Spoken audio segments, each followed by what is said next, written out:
The idea of talking about and practicing metta, M-E-T-T-A, it's a Pali word that means loving kindness. You know, we know that we can love something, but to love it with kindness is a different concept. To be kind to something, but being kind in a loving way. So it's really merging two concepts together to make metta. So you can use it in a term like saying, you know, like one of my teachers, she signs her emails like, with Metta, Elizabeth. We're going to practice metta through the month of December. So this is a form of meditation that is used in the Buddhist tradition. The idea is that you're starting with thinking of, you're meditating on yourself being happy or healthy, being well, being safe. So traditionally there are 4 phrases that you think to yourself. And the idea is that you start with saying to yourself, may I be happy, may I be peaceful, may I be safe, may I be physically safe, may I be free from suffering. And so you're wishing this upon yourself with the idea that you can't,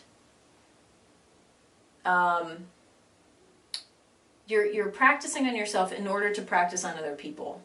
The similar concept of self-care. You take care of yourself in order to take care of others.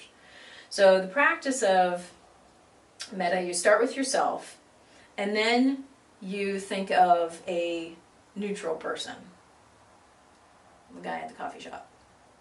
And then you think of what they call a benefactor, or a friend, or somebody that you sort of love, maybe in a friendly way.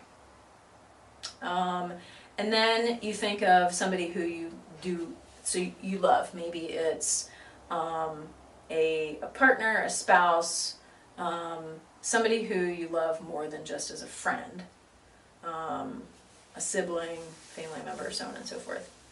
And then you work up towards somebody who you consider challenging. Now I remember when I started this. So the learner series that I did was actually in 2016. And I started it right after the election. And that's actually why I did it. So my whole entire goal of teaching it was as a self-practice anyway, because I did not want my feelings about our current president to kill me, to eat me up inside.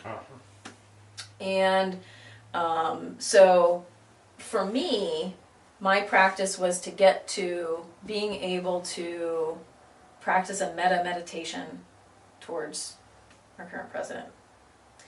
Now, however, for many people, the challenge with metta can be even starting with yourself. So there's a book that I cannot, oh, I found it. Not on my bookshelf, it's over on my desk. Okay. So, the learner series that I taught was based on this book. The Compassion Learner series was based on this book.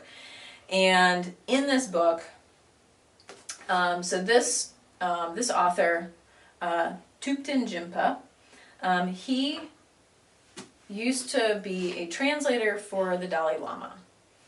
And so he was a monk, and then he stopped doing that. This book goes through the metta practice, and what he suggests is, if it's challenging for you to practice metta towards yourself first, then start with somebody that you love. So it's very easy for me to sit here and think of wonderful things towards Aaron, but perhaps it's more challenging for me to think, for me to say, I wish for myself to be happy and healthy and all of that. So there are different ways to work this based on where your psychology lies, where your challenges lie. So a lot of this is also coming from the idea, the Buddhist concept of, in life there is suffering. However, there is a way out of suffering. And so when you're looking to be free from suffering, you're also looking to be free from the causes of suffering. And suffering is a very vague term. It doesn't necessarily mean that you have to be in a situation of abuse or torture. It can be something simple as being uncomfortable, having a headache. But also suffering can be, essentially suffering is said to be the desire for something else. And so, for example, if you are dissatisfied with your job, if you're dissatisfied, I have a nice house, but I wish I lived in a different house, for example, wishing what the Joneses have and all of that. So that's causing yourself suffering. And so the idea is to be free from suffering. Perhaps you are content with what you have. You start to see the positive things in what you have. Santosha, correct. So there are a lot of different ways to be free from suffering. There are many different ways to be happy. Part of this idea of this practice is repeating it in order to feel it or believe it, perhaps. And I did watch the video about the coffee thing today, or actually just a while ago, and so what was his? I think his fourth point was you fake it until you fake it till you feel it. Feel it. Yeah. That just reminded me of that. Yeah. Just to do acts of gratitude will make you feel eventually grateful. Yeah. So. Yeah, and that is and it's interesting. So while I was listening to the video, I was just thinking, like, this guy is talking about yoga. Like, this is mindfulness. This is the compassion that we talk about in yoga and in Buddhism and all of that. And I mean, it's true. I mean, the research behind mindfulness and compassion, and this is a lot of what he talks about in this book. How the courage to be compassionate can transform our lives. It's so true that your thoughts make you. Your thoughts are forming your outlook on life. Your thoughts are affecting your body. They're affecting the people around you. And so practicing compassion and this metta compassion meditation, it builds you up. And so the practice of metta is something that's said to even, as far as the practice of compassion is concerned, practicing compassion is said to build up your immune system. It makes you a healthier person. And so practicing compassion is interesting in starting to see other people as beings that deserve your compassion, and feeling what compassion feels like inside of yourself for yourself then becomes an example of how you feel it towards somebody else. The idea of take care of yourself first is what we need to do, but it's your intention behind taking care of yourself first that I think Westerners need to be a little more mindful about. Mindful of, yeah. I'm not taking care of myself first because I'm the best and I'm better than everybody else. It's that I need to show compassion to myself because, in order to show compassion for other people, I have to know how to. Right, exactly, yeah, okay. Exactly. So it's not because I'm number one. It's because, I need to take care of myself. So it's just the intention behind that. All right, so we'll do this meditation. It'll probably be about 5 minutes or so. So it's not going to be a whole lot of time. Let's come into an easy seated position. And you can even be in a reclined position, whatever is comfortable for you. Allow your body to become relaxed. Notice the sensation of your body and the things that are supporting your body. The floor, pillows, blankets. maybe your carpet. Notice the sensation of your body itself, the weight of your body, your skin. And feel your breath. Perhaps you can even feel your pulse.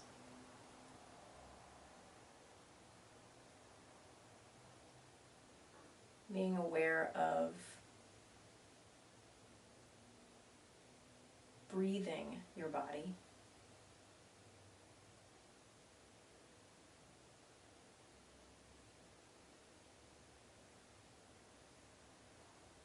Noticing any sensations from your breath, because of your breath.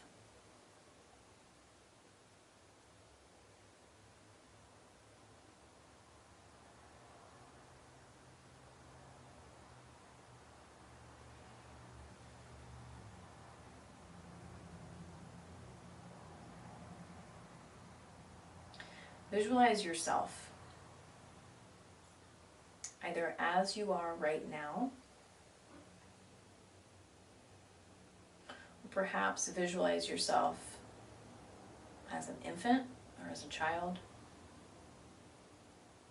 Visualize yourself as somebody deserving of compassion, somebody deserving of love.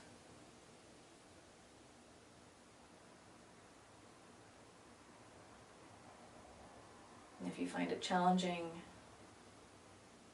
to visualize yourself as you are now, as deserving of compassion and love, then that is perhaps when you visualize yourself as a child before life happened.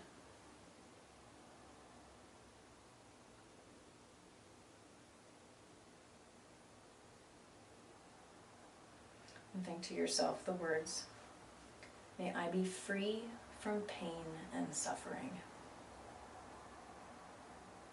May I be free from fear and anxiety.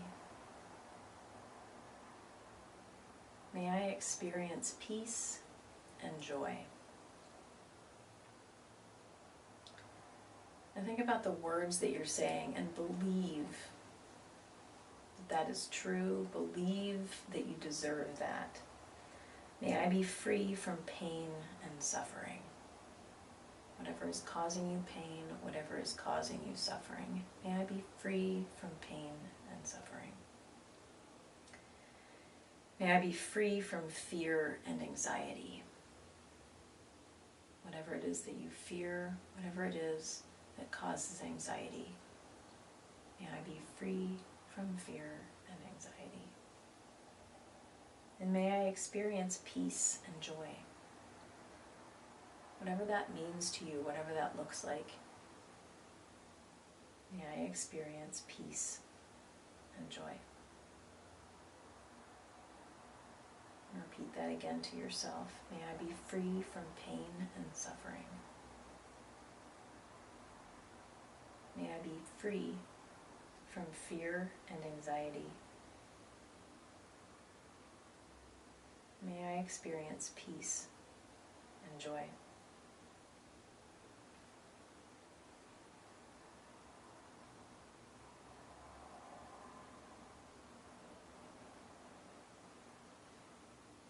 Let these feelings of tenderness and caring toward yourself or toward your child self permeate into your heart and saturate your mind, and feel the truth of that in your body.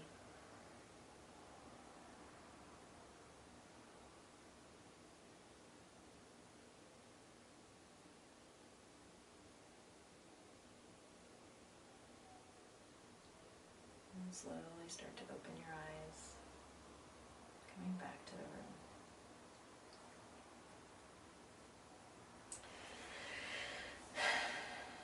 Any thoughts or experiences from that you might have?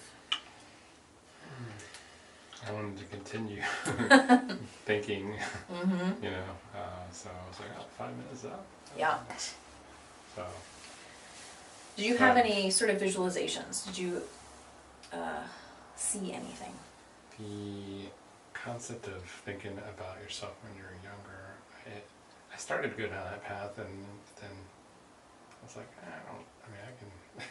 I can think about myself now, in this light, I guess. Yeah.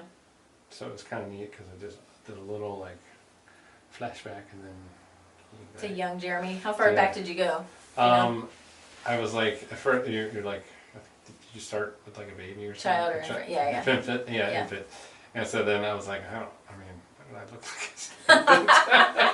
like? You're just squishy baby. Yeah, so I'm like, so I quickly kind of like morphed to like, I was like, I was thinking about like, actually like my kindergarten picture. Your picture? In kindergarten, and this little red shirt that I had on that had blue stripes on whatever. But anyway, so yeah, that's what I. That's interesting. So, so you hopped there and you're like, didn't need it. So I was like, yeah.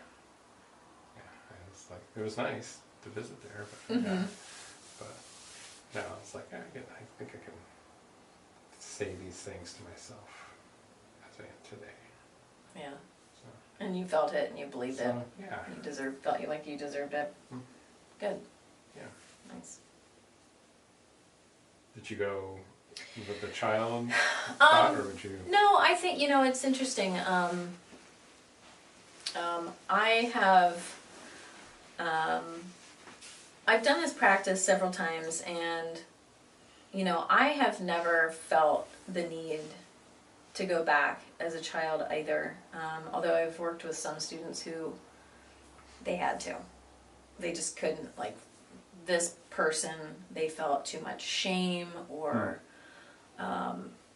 Too much baggage or whatever. Yeah, too much baggage, just not deserving of... And that's really sad, the idea that you do not feel that you, as you are right now, are not deserving of feeling, I deserve happiness. May I be happy? I mean, that to some people is too much.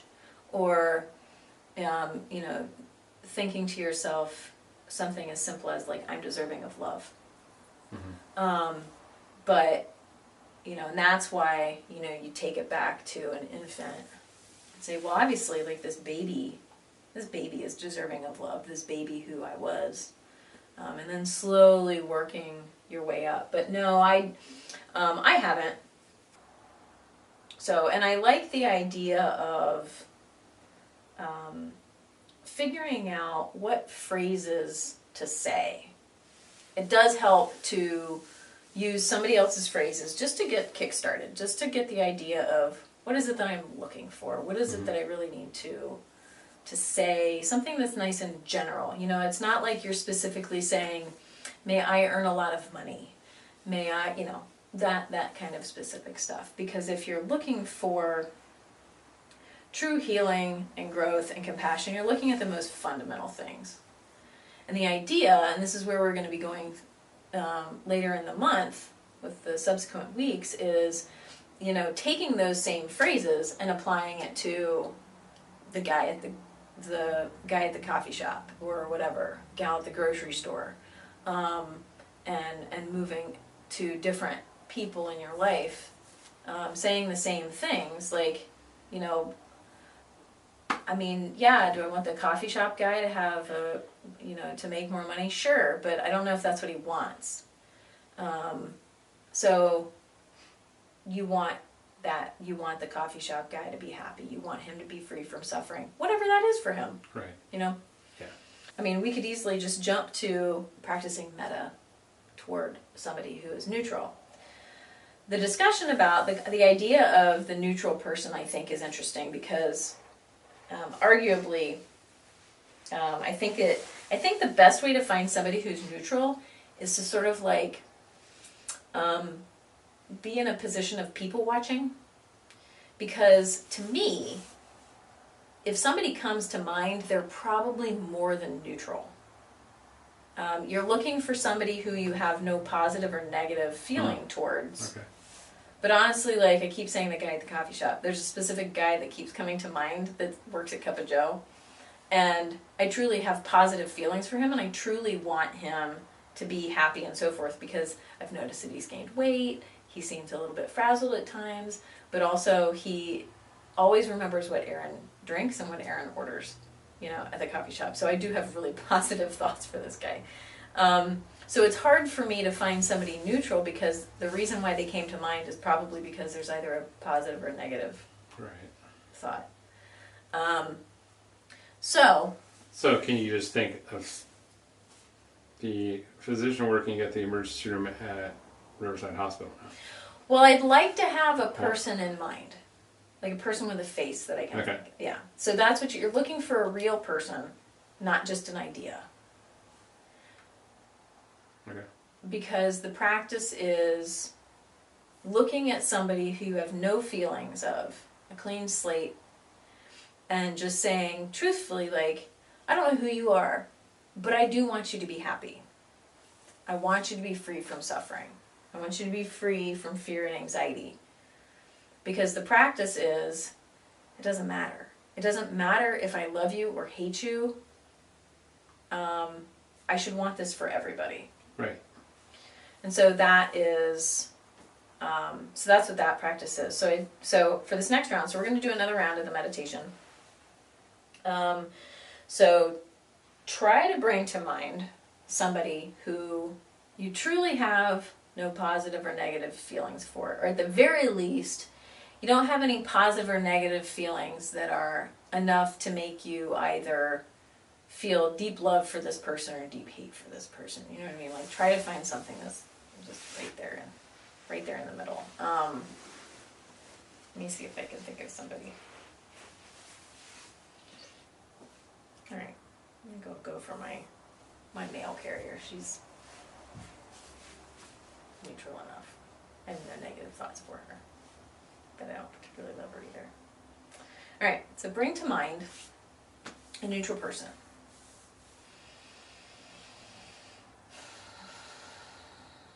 Think of that person's face. However you know that person. See them in that position, in that space. Maybe you know their name, maybe you do not. Visualize the way in which you typically interact with that person.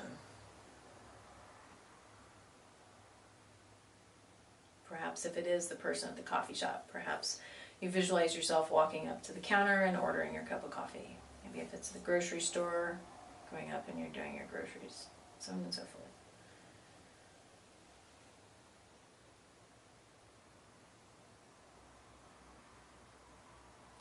Visualize yourself in front of that person. Maybe you reach out and touch the person, maybe you don't. That is not necessary. Think to yourself, directing towards this person, may you be free from pain and suffering. May you be free from fear and anxiety. May you experience peace and joy. Think it and want it very much for this person. May you be free from pain and suffering.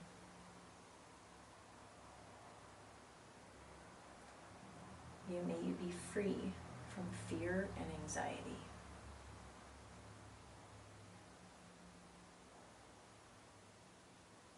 May you experience peace and joy.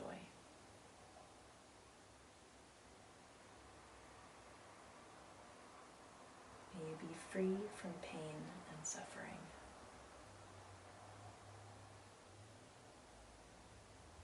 May you be free from fear and anxiety. May you experience peace and joy.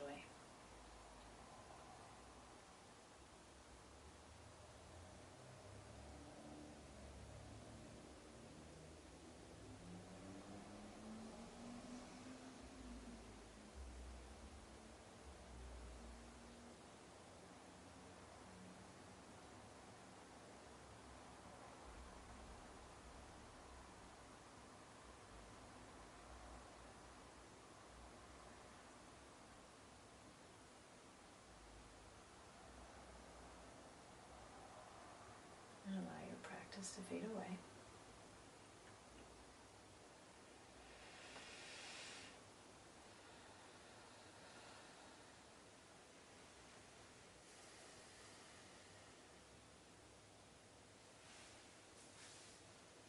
So any thoughts on that? Any experiences on that? Yeah, it was nice. Person I thought of was when I arrived at the facility that we used for meeting today at work. There was a person already in the room that's not related to the agency, was just sitting on the floor working on her laptop. Like, I don't know, she was just needed some space to like do some stuff. But so she was, and I was about 45 minutes early to the meeting. I had no idea what her name was, who she worked for or whatever, but she was just there in the space for, 30, 40 minutes until our meeting started at 10. So yeah. So I only saw her that one time. Yeah. And so then I was like, think a neutral person. Okay, that would be a good neutral person. Yeah. And then I was like, okay, what did she look like? I'm like, That's okay, she had longish brown hair. She was sitting on the floor, and I was looking out kind of over a table, this kind of seeing her. So I didn't have a real good visual, I guess, but that was nice to think, think those words. Is it now? Did it feel any different? Thinking those things, wanting those things for her versus yourself? Like, did it feel different in your body? Did it feel different in your heart or your mind? No, it actually didn't. It felt very... That's interesting. Very similar. Yeah. Yeah. And that's kind of the idea that, the way that you would... Now, well, let me ask you this, so let me back up. So when you think those things, do you feel it somewhere in your body? Do you feel it sort of like a warmth or something like that? Yeah, I feel more of a little a lightness maybe. Okay, a lifting. I guess there is maybe a little bit of warmth there, but I guess the greater sensation to me is a little more of a lifting up somehow. Yeah, and so you felt that same thing, similar thing. Yeah. In both. Yeah. So what some people try to do as sort of like a little bit more of an active version of metta is while you're in it, like while you're there, like if you're, so if you were to have come into the room and saw her sitting there, then perhaps your more active practice of metta would be, as you're sitting there, practice metta to her with her in the room. And that kind of a thing, and see what that's like in practicing that. Or, for example, like the next time I see my mail carrier, I can visualize her right now walking from the house next door, coming up to my porch. But then seeing what it would be like to look at her, and as she's walking around the corner, maybe practicing some metta. Have you done that before? See or what no? that's like. Yes, with people so the guy I did actually practice this toward the guy at the coffee shop. So I went to the coffee shop. I was going there anyway, and I was there I sat down, I was writing in my journal or something like that, and then just sort of sat there, and I tried not to be creepy, like the whole gazing from across it, like weird little thing, so I tried not to be creepy and weird, and look like I was plotting his death, when in fact I'm like practicing compassion. But it's interesting. Fine line there. It sure is. It sure is. A little fatal attraction there. But it was interesting, because I actually remember practicing that with the guy at the coffee shop, because watching him moving as he's making the coffee for strange people that I don't know, and just it builds up this sense, and that's why he's no longer a neutral person, because it just built up this sense of like compassion for him, that like made me get sort of watery eyed. Like interesting. Wow. Okay. Because you know when I think of wanting happiness and being free from suffering and all that for somebody, like it just makes me. I don't know if it's joy or sadness, because those are like two sides of the same coin to me, because like it makes me sad thinking that he potentially is suffering. And then that same sort of feeling is the joy of him potentially not having that suffering. I mean, the feeling in my heart is very similar. It's not, the intention isn't the same, the thought isn't the same. The way that it pulls on my heart and makes me cry is a very similar feeling to me. So like when I see suffering, so like the worst suffering for me is like abuse to children or animals, and so like that just like that really pulls on my heart. But the same feeling I get is when I see perhaps like, let's say, you know, you see an animal suffering, but then like these videos on the internet that just kill me. Like this animal is suffering, it's been terribly abused, and then somebody comes and takes that animal and fixes it up and gives it love, and you see like these dogs whose butts like wiggle off because they're so happy. That is that exact same feeling for me. It's the same being that was abused and suffering and now has happiness and joy. The same tears, same feeling. Okay, I'm struggling a little bit with like, so the same feeling. It's the same feeling in my heart, and the same feeling in the muscles in my body. My body physically feels the same. The response is just the same. It literally pulls on my heart the exact same way. Okay. So if you were to see my face and see my body react to suffering, and then the release of suffering, it's the exact same thing.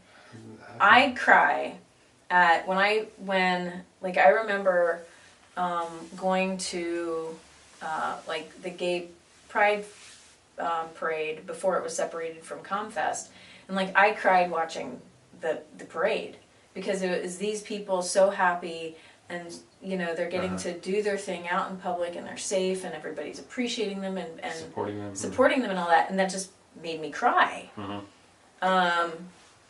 So yeah, so my response is the same. I have to like pay attention to those kind of different, I guess, you know, extremes, I guess, and whether or not I'm feeling like the same kind of like pull on my heart or not. I've not thought of it in that way before, I guess. So like that's I kind of can't. interesting to me. When you said you feel the same, I'm like, how can you feel the same? One is so happy and one is so like sad, you know. And so that was vexing to me for, you know. But I guess in terms of like, you know, when you're saying it, like your physical reaction is the same. I can so, understand that. It's so overwhelming to me that like I purposely cannot watch. There's one gal on my Facebook feed who I know, who she posts like the things that are so happy I can't even watch it. Like veterans coming home and their dogs so happy. So, can't watch it. I can't watch it. Like I physically cannot handle it. It's so overwhelming of emotions for me. I can't do it. So yeah, like that. I equally avoid videos of abuse and extreme joy. Can't do it.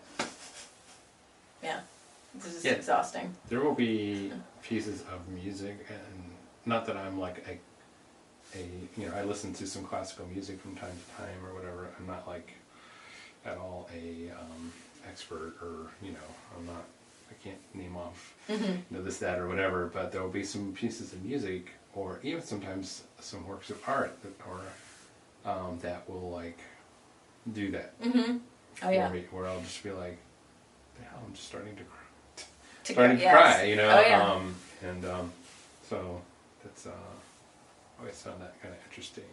It's just like, wow, what did the artist realize?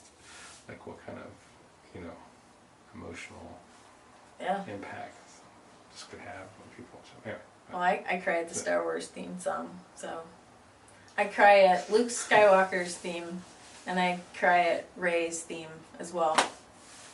Yeah. So like in Force Awakens, when they're in the forest and Rey holds out her arm and she gets the lightsaber, like I'm starting to cry now thinking of it. And she gets it's Luke's lightsaber, and like his theme song starts to play, and I'm just like, psh. It's nothing sad. Yeah, it's yeah. Like, it's just like, powerful. Yeah, makes me cry. I'm such a sap.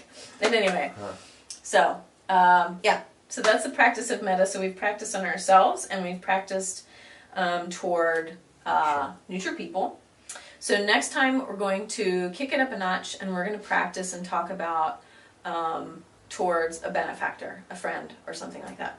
So that will be next week, and we're working up towards somebody challenging. So put that in your mind, who is challenging, and it can be more than one person. Oh yeah, that's somebody who's challenging. Who's it? Right now. Right. Yeah. All right. Well, thank you, and see you next time.